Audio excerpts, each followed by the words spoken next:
Today, there's a new railway line along part of the ancient Silk Road.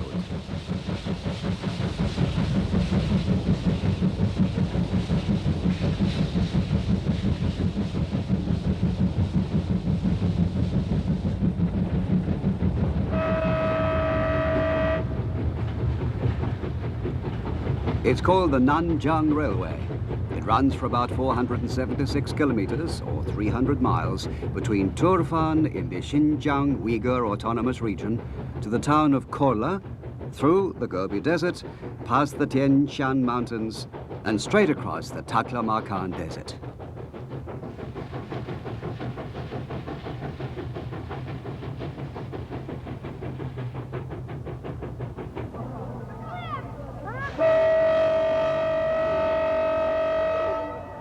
Turfan Station is one terminus of the Nanjing Railway, and it's also a junction with a main line from Peking to Urumqi, the capital of Xinjiang Uyghur Autonomous Region.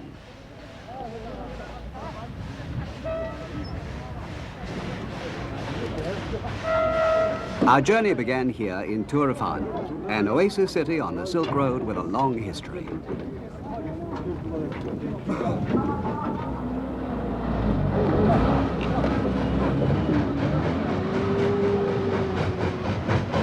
We loaded a microbus and a jeep onto the freight cars so we could make side trips and use our cameras at a distance from the railway line.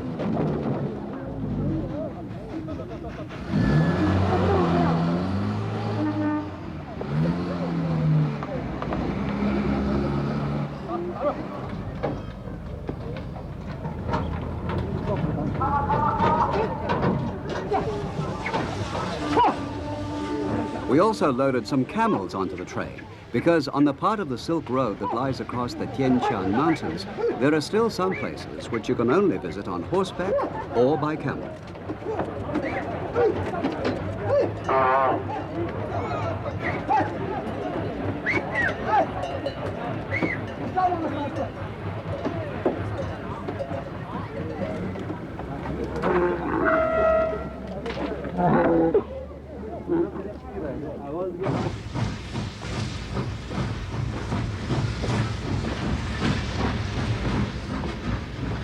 As of 1980, only one small section of the Nanjing Railway was being used as yet, so the Chinese government provided a special train for the expedition. It had 3 freight cars, 3 passenger coaches, and a dining car.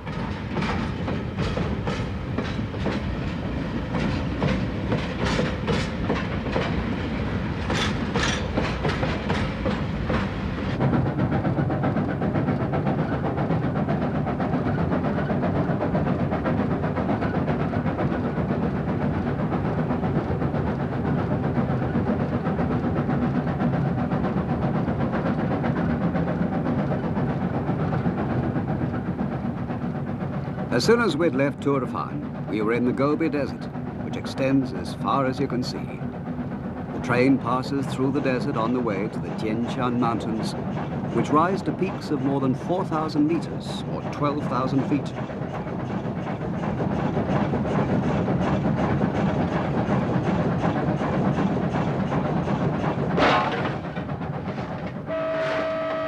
We were now climbing steadily, and it was hard work for the engine driver.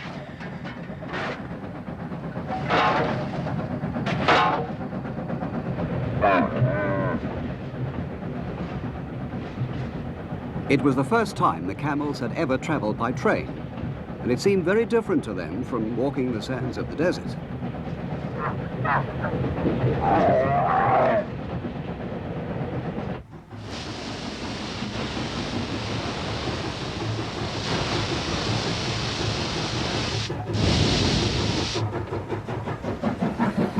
The Nanjing Railway was started in 1976, and 70,000 people were involved in building it. They only finished laying the track at the end of 1979. The railway builders included members of the People's Liberation Army Railway Corps and civilians, and the building of the line was a sort of joint civilian army project.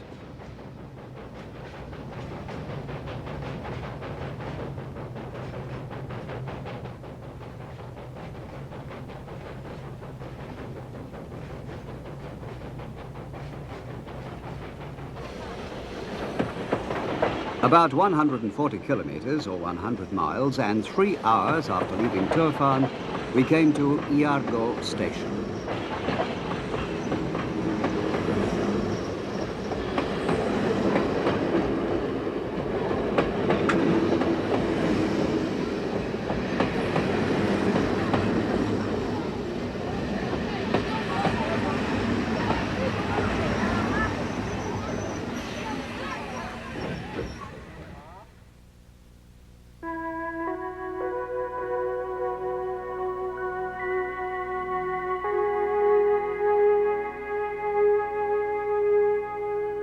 The town of Iargo stands in the foothills of the Tian Mountains.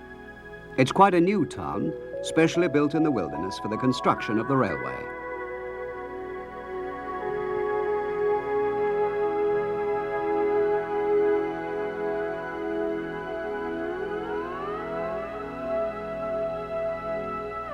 In one corner of the town lies an old signal tower, originally built about 1,300 years ago during the Tang dynasty.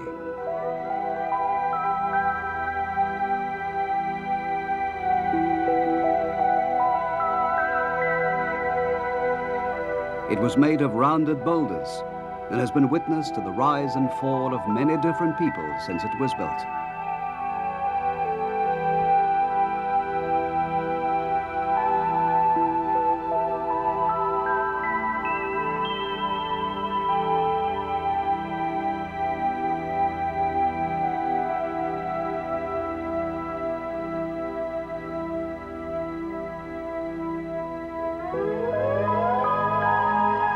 During the Tang dynasty, soldiers were garrisoned here to protect the travelers passing through the mountains and to keep an eye on the people of the western lands, who often posed a threat to the power of the emperor.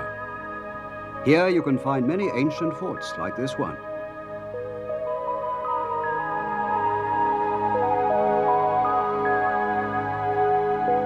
The Chinese government ordered that the whole region should be carefully surveyed by archaeologists before the railway could be built.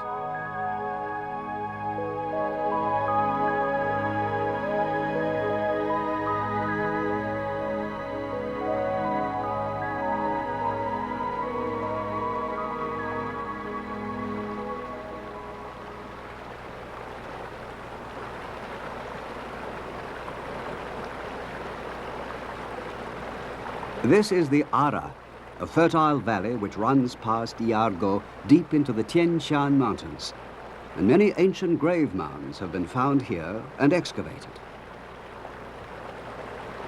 We asked Mr. Wang, an archaeologist, about the grave mounds.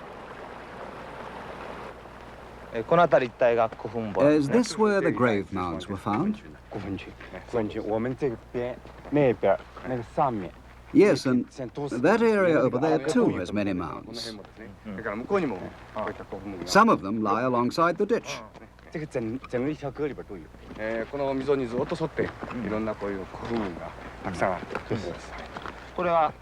How were they built?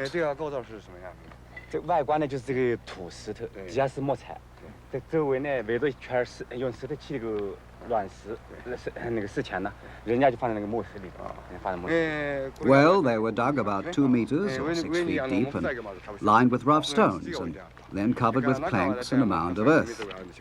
They were tombs for the dead.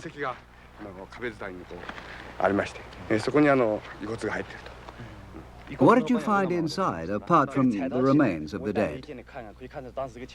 Here's something I found during the excavation. You can still see the painted decoration. How old is it? It's from the period of the spring and autumn annals, about 2,500 years ago.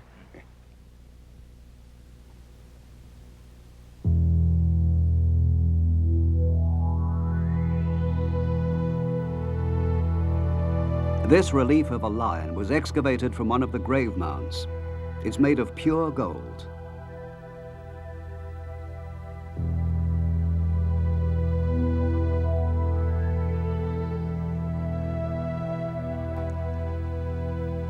These smaller pieces are also of pure gold, and they could be either lions or tigers.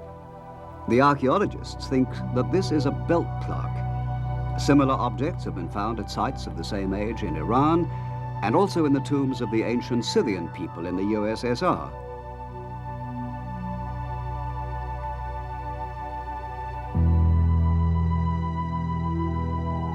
About 400 BC, the Tian area was already a sort of cultural melting pot, where exchanges were made between East and West. And it developed a unique mixed culture of its own.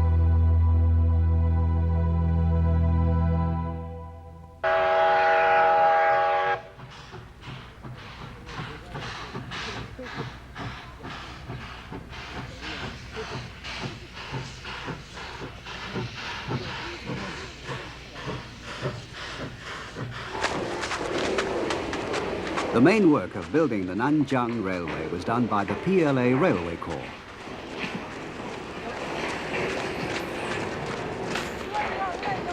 As of 1980, the finishing touches were being put to every station on the line in preparation for regular operation.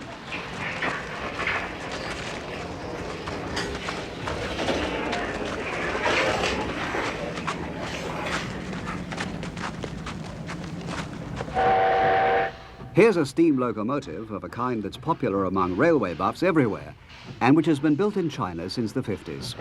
It's called a construction locomotive.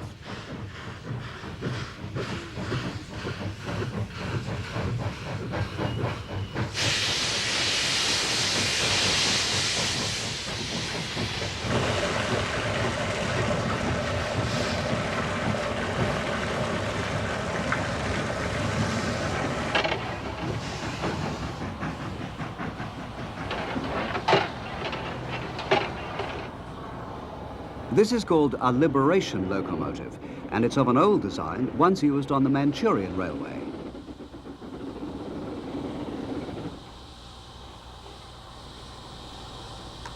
Our engine driver was called Mr. Go Shan, and he's been working on liberation class locos for 18 years.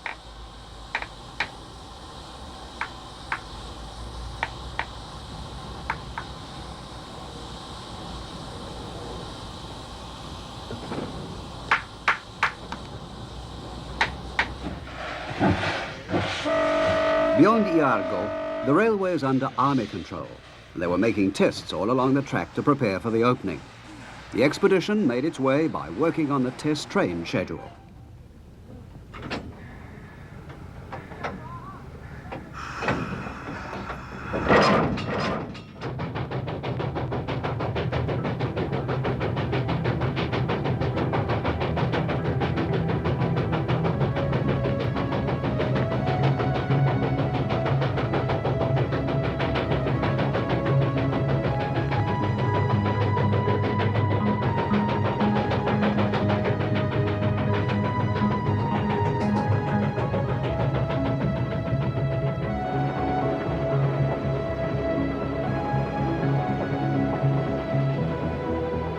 The train runs along a track that was once a section of the Silk Road that led over the Tian Mountains.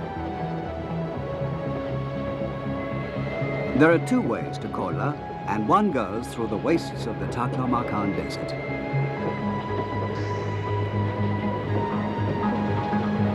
However, most travelers chose the mountain route, which was steeper, but where there was plenty of water and you could find food.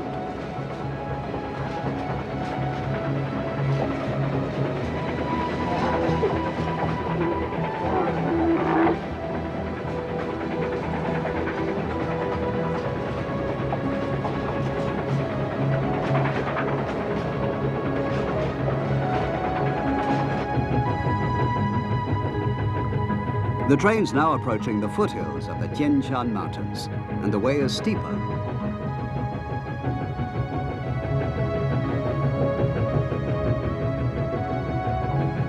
This part of the line has an incline of 18 in 1,000, which means that for every 1,000 meters you go along, you rise 18 meters. It's the first tough section of the journey over the mountains, and we soon reach an altitude of 1,500 meters, or 4,500 feet. It was quite different here from the fertile Ara Valley.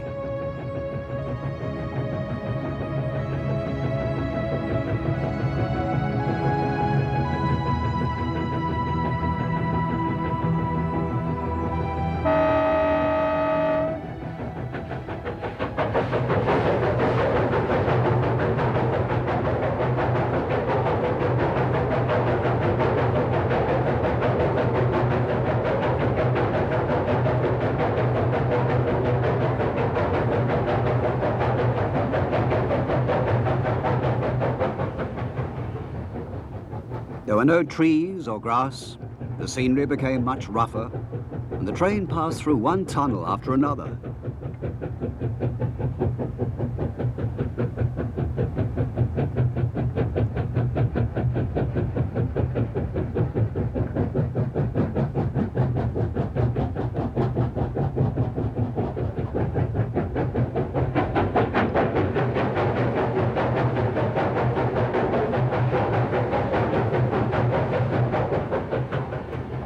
Because the rock breaks rather easily, it was very difficult to build these tunnels.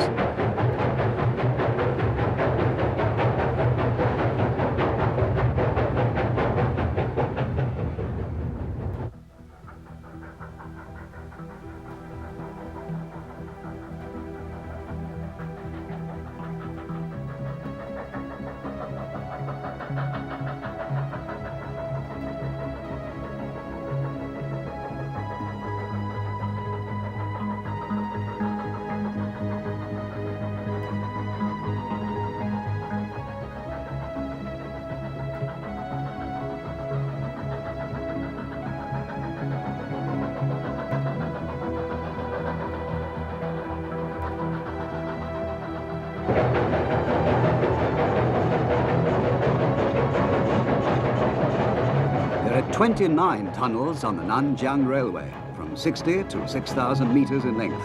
That's 180 to 18,000 feet.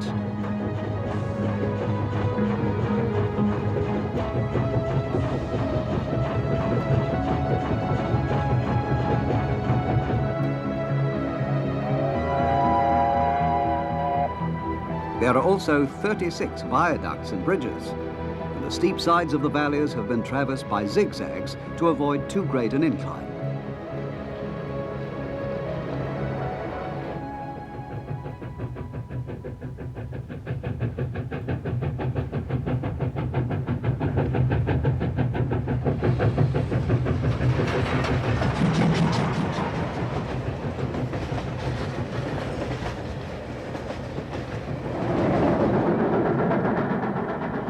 The Xiaargo tunnel was made to a special design, circling inside the mountain, so the line emerges at a point 60 meters above the tunnel entrance. That's 100 feet.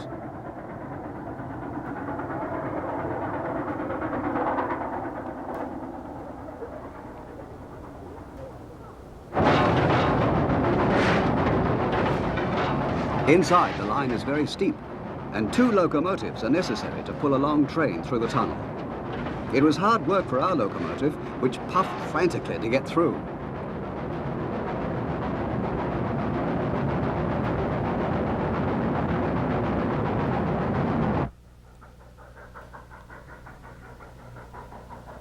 Now we were out again, and you can see below the mouth of the tunnel we entered just a short while ago. In this way, the train gradually crosses the mountains.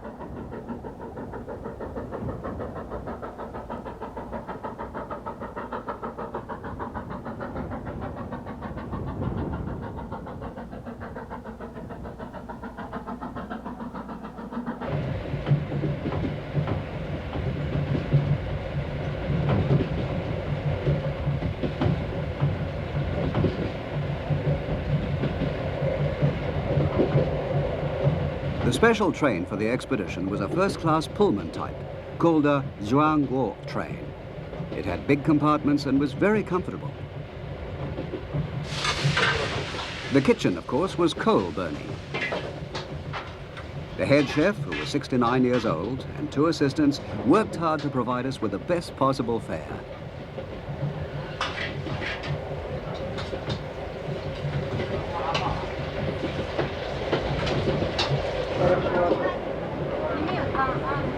After we'd finished the first course, we were surprised to find he'd prepared hamburgers for us. It was very thoughtful of him, as up to then we had nothing but Chinese food.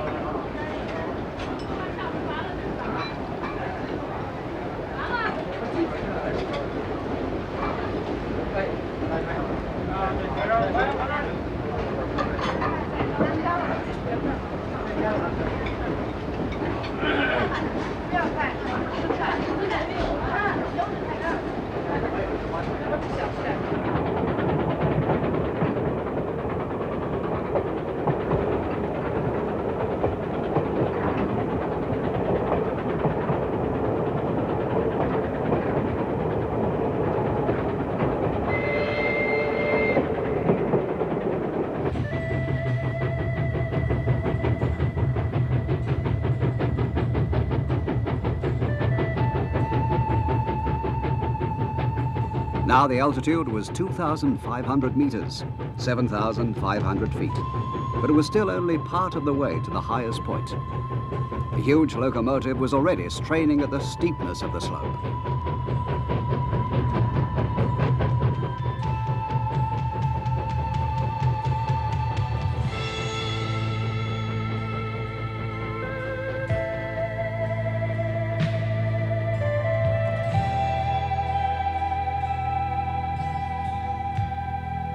The peaks of the Shan mountains are more than 4,000 meters high, or 12,000 feet. So there's snow on them even in midsummer. It's the water from the melting of these eternal snows that feeds the oases at the foot of the mountain, and which made possible the prosperity of the ancient Silk Road.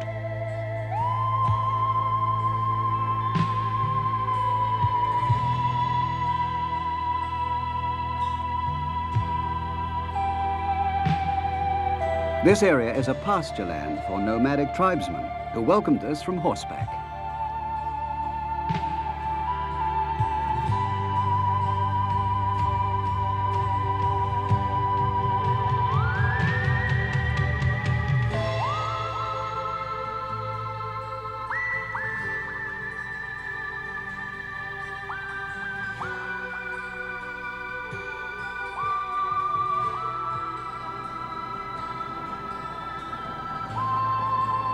Haddahat Viaduct, the longest on the entire line, is about 200 kilometers or 100 miles from Turfan, and is the halfway point on the railway.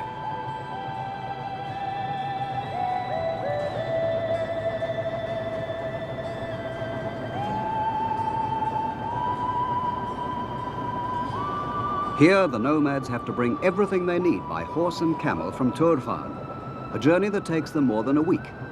By train, it had only taken us 4 hours.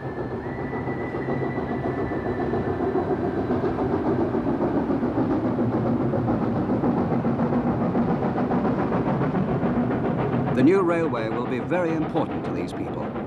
They call it the Happiness Railway.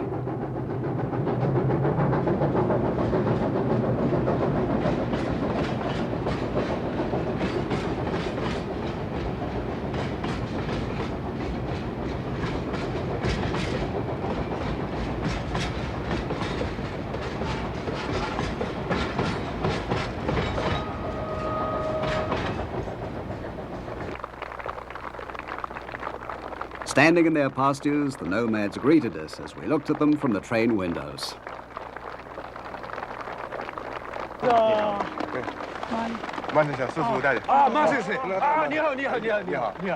They're of the Mongolia Torf tribe, and Mang Guangqiang is a descendant of the Torf kings.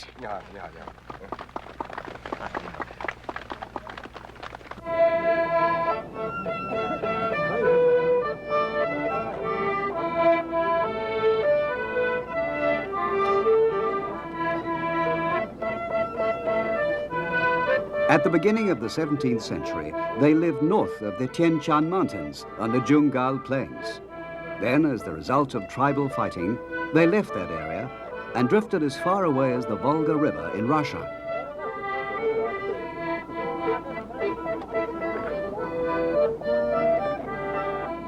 But they were unable to forget their original home. And during the latter half of the 18th century, with great difficulty, they managed to find their way home. Man would have been the 48th king since the return.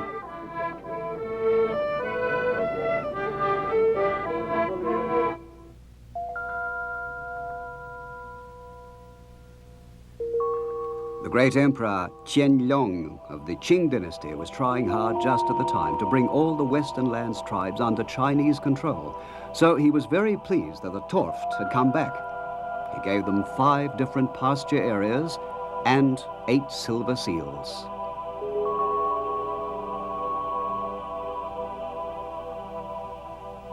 The seals are inscribed, and they read, "To the loyal and brave king of the ancient Torf people." Words that hint at the many troubles in the tribe's history.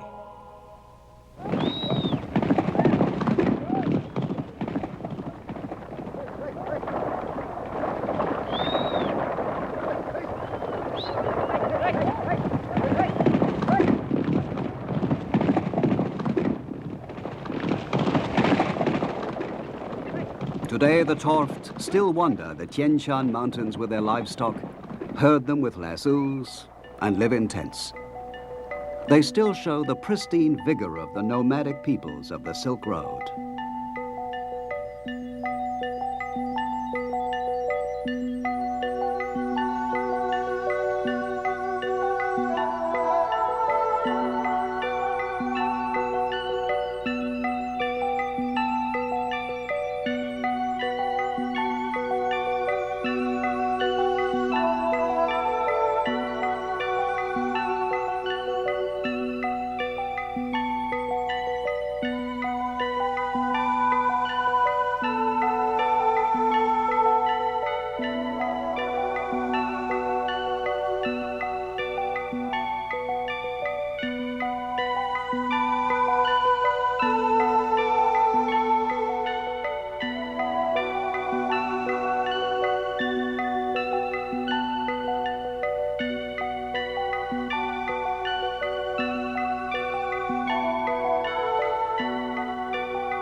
Now is the time to use the camels we had brought with us from Turfan.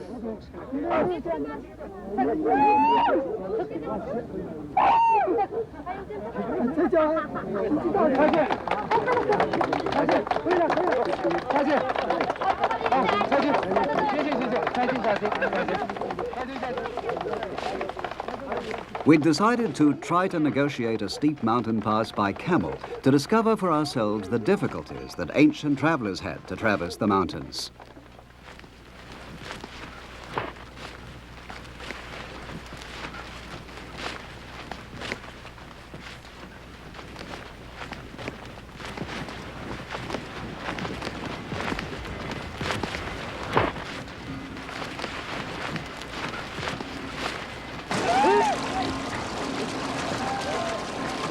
Part of the road was very swampy, and the camels rocked violently back and forth as they struggled to keep their footing.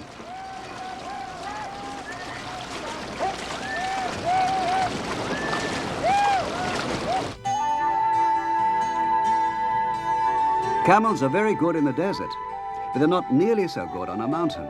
And because we had to rest them every 15 minutes, our progress was very slow.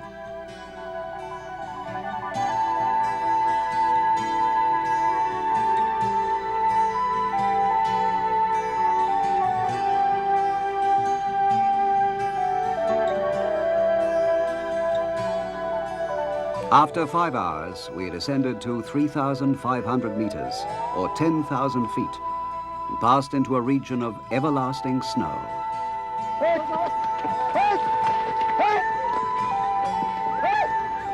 At the edge of the snowfield, the snow's always melting, so the ground is very wet and marshy. Every time a camel stumbled, we had to grab a hump to keep from falling off. We began to understand what a difficult journey it must have been for the Silk Road travelers.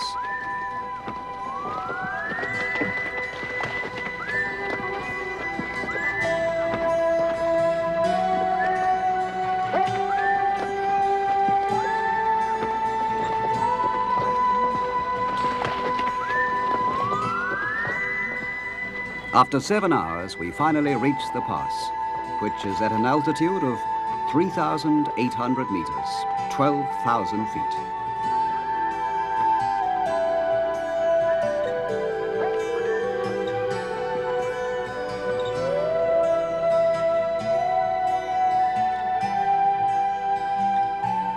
The wind was freezing cold, and the white peaks of the Tian Shan mountains, which must have seemed so threatening to the merchants of the Silk Road, seemed in front of our very faces. We were looking at a sight that must have impressed many travelers in the old days.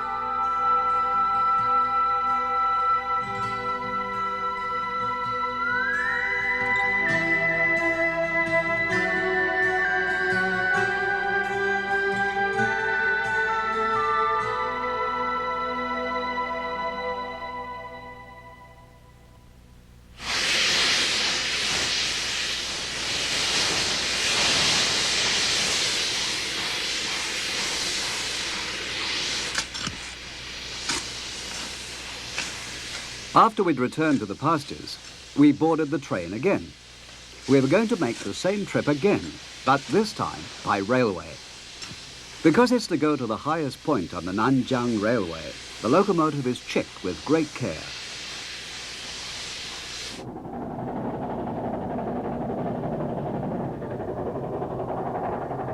The line passes through the Shan tunnel. Immediately under the pass, it took us 7 hours to cross by camel.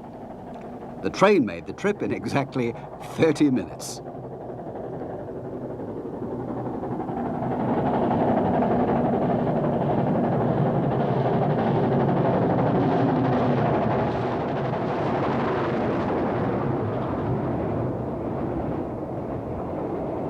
The tunnel is more than 6 kilometers long, 3 miles, the longest tunnel on the railway.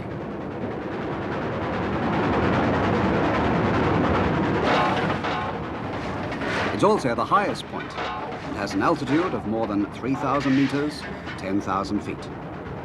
Digging the tunnel through the frozen ground and underneath a glacier was no easy task. The air temperature inside the tunnel is always below freezing, even in midsummer. The walls of the tunnel are always white with frost.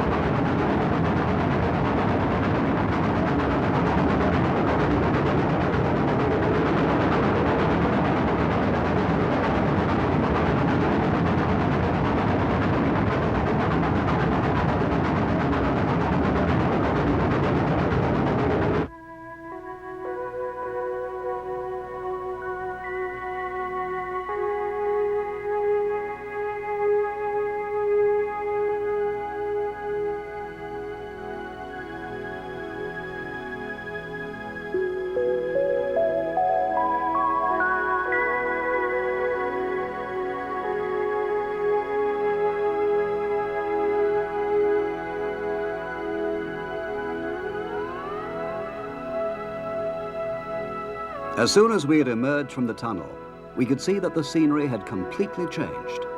Instead of the rocky mountains and snow-covered peaks, we saw a fertile valley spread out before us. It was the Ura Sutai Valley.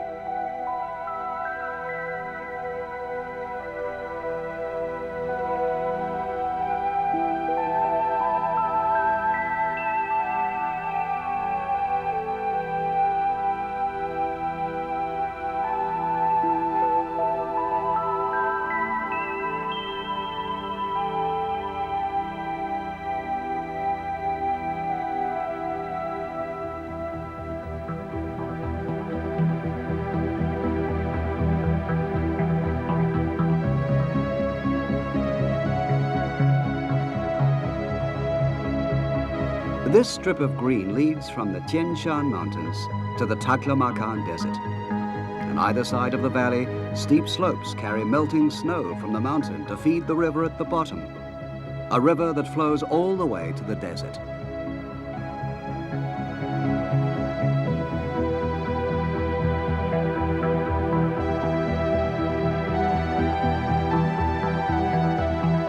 As we descended into the valley, we came to a green marshy area called the Yanqi Plain, a fertile land with plenty of water from the melting snow on the mountains.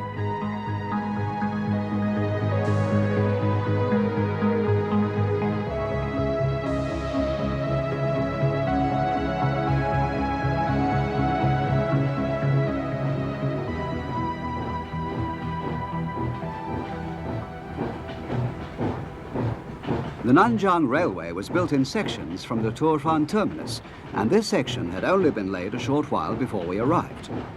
Until they spread gravel under the sleepers, the train could only travel at about 10 kilometers an hour, at 6 miles an hour, no faster than a bicycle.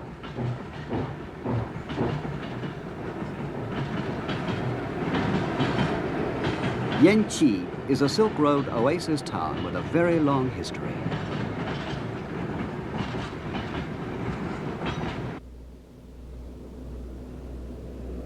We took the vehicles off the freight cars for the first time in 8 days to take a trip across the plain.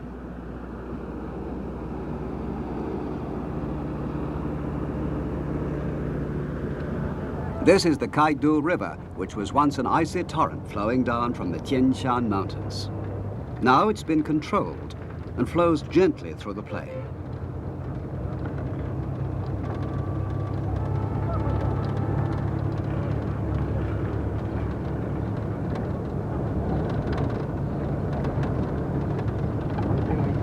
Xuanzang, a famous Chinese Buddhist priest who visited Yanqi in the middle of the 7th century, described it in these words. The land is good for cultivating millets, barley, Chinese dates, grapes, Western pears, and Chinese pears. The climate is warm, and the customs of the people are dignified.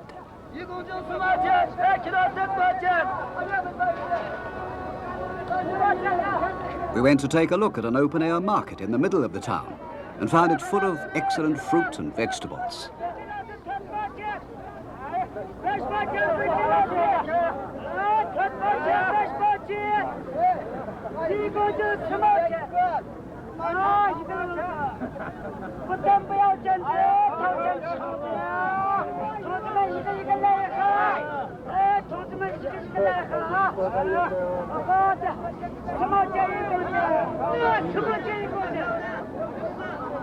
Yanqi has a population of about 30,000 people, almost all from a small tribe called the Hui. Their ancestors were nomads from the plains of Mongolia, and they're Muslims.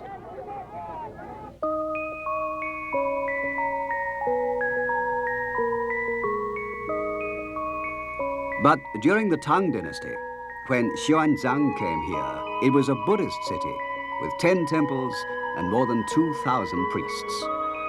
We were told that you could still see Buddhist ruins on the outskirts of the city.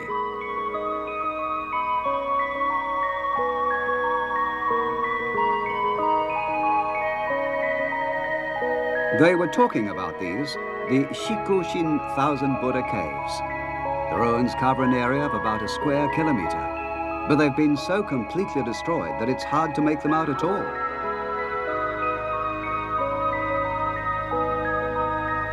Even so, we could just discern traces of temples in 7th century style.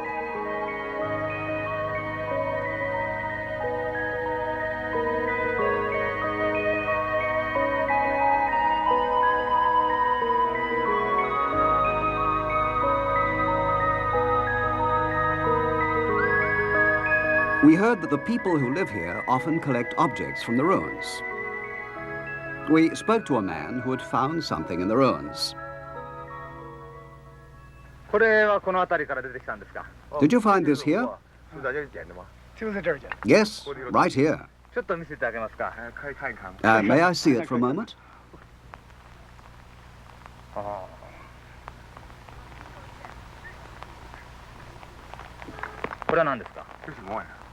What is it? I don't know.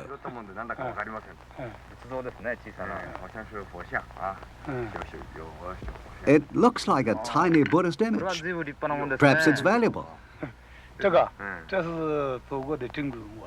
Oh, yes, I'm sure it's valuable. Where exactly did you find it? Just over here. Will you show me? Yes, of course.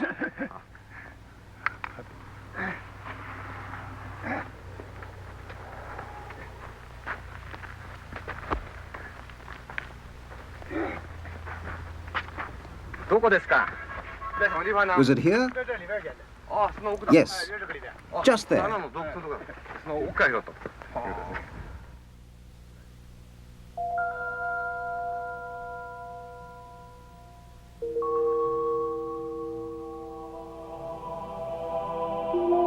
These tiny images, many of which have been found near these caves, were portrait busts of the people who donated them.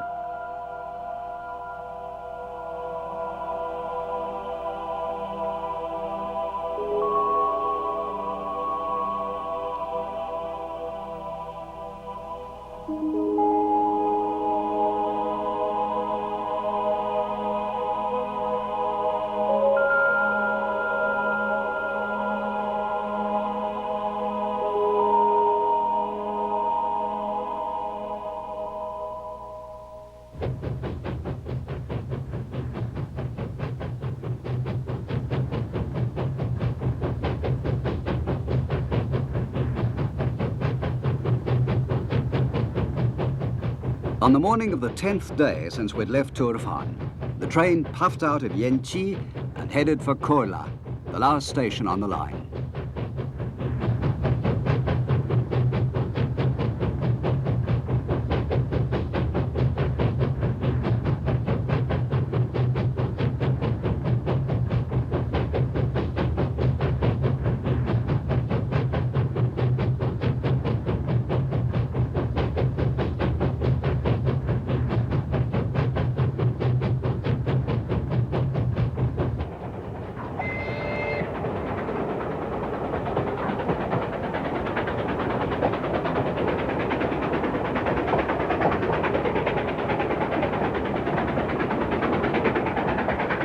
When we were there, it had been planned that the whole of the Nanjiang Railway would open for regular operation by the end of 1981. And there are plans to extend it one day to the town of Kashgar on the far western edge of the Taklamakan Desert. When the extension has been finished, the hard journey across the desert, today a toilsome trouble, will be nothing more than a pleasant train ride.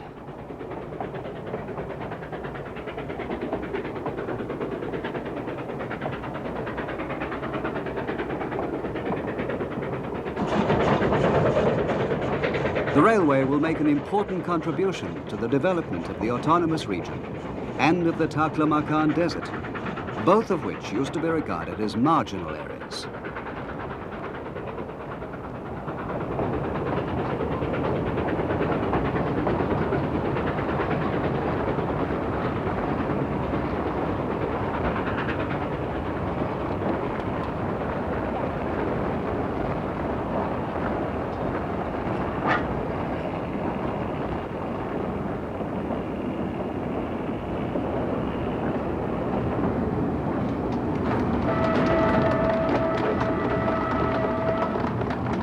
By the time we reached Korla station, the sun was far in the west, but an enthusiastic welcome awaited us from soldiers of the PLA.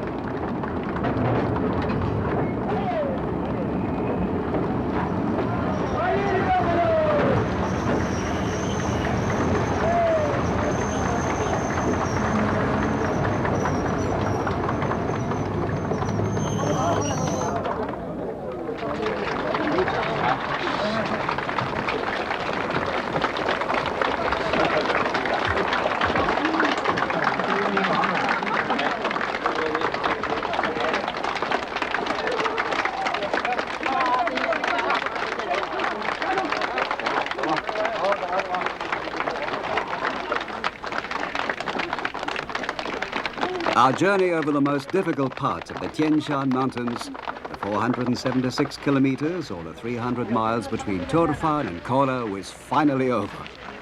It took us 10 days because we stopped many times on the way. And now the railway's working, it only takes 8 hours.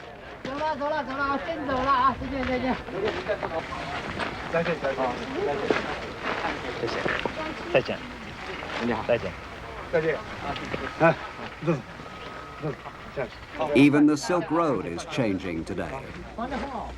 That was what was uppermost in our minds as we said farewell to the Happiness Railway.